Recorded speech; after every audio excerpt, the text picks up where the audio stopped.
Thanks for clicking on this video. This is going to be part 3 of a 4-part series that I'm doing. If you haven't seen part number 1 or part number 2, then click up here. The video is going to be here. Okay, so in this part 3, I wanted to talk about the costs that are involved with everything else. All the other things that you don't, they're not the core things that you need when you're living here, but they're the things that you want to do, you know. Going out and doing things like exercise or dance or other, you know, yoga, or etc, etc. All these other activities and stuff like that. So I can't give you information about all the different prices of all the different things. I can only give you my perspective. So if you are similar to me and you're coming over here, or maybe you live here already, you can get some ideas for other things. It depends on, you know, who's watching this video, but this is just my perspective. So it's all that I can show you. So for myself, I am heavily involved with jiu-jitsu. So I try to train now that I've just got back from my trip. I'm trying to train about 5 times a week. So for about 5-6 classes a week, I'm actually going to 2 gyms, and I'm paying around about 1.6 million. The other part of my extra spending, if you will, is actually on beer.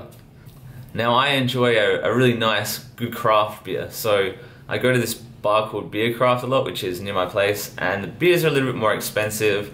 That can, you know, drive your price up. But if you are just living here and you just want to drink beer and don't really care about the taste and the quality as much, it's going to be much cheaper. So I'll spend beers at Beercraft are about 60 to 90k for a medium-sized beer.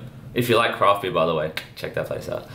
So they're about 60 to 90k for a medium-sized beer, and I might drink, you know, 3 or 4 of them, maybe once or twice a week. So it does add up, you know. That's around about, let's say about a mil or 2 mil just for drinking beers, which I don't need to do, and I probably will do less of in the future.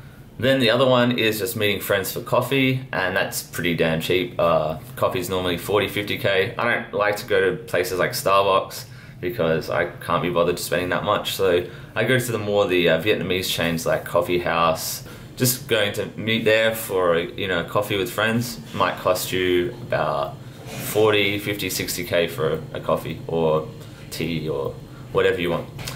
Now for myself personally, in order to get this YouTube channel going and do the work that I want to be doing in the future, I actually spent a lot of my money in previous months acquiring different pieces of gear. So I bought this camera, and I bought myself a new laptop as well. So these are, and you know, there's more that I want to buy as well for, you know, like I want to get a GoPro for better videos and stuff like that. But slowly, you know, have to acquire them as I get more work. So I've spent too much, let's say, on gear. So that has been a big sink for me in terms of my money here. But if you're not doing that, you're going to be saving a lot more money. One cool thing about living in Saigon actually is there's a lot of events on that are either free or very cheap. So you can go to things like language exchanges, even music festivals have been about $10 US, so maybe 20 for like a really cool festival as well. So that's another cool thing to do if you're thinking about living in Saigon. Now I wish I could cover every single topic of, you know, what people do for fun here and stuff like that, but you know, there's only so much time that people want to watch a video for, and so much time that I want to spend making a video. So let's wrap this up here, and I hope to see you in part 4, where I'm actually going to discuss how much money I earned from teaching, and how many hours I was working, where I was working, and how long, you know, did it take to travel to school and stuff like that, and how I was making money, because it wasn't just teaching that I was making money from. I was also making money from Fiverr, and then I've done a couple of gigs here as well that have been paid. So, you know, we can factor those things in, the little other jobs that you can do. So thanks for watching, and have a great day.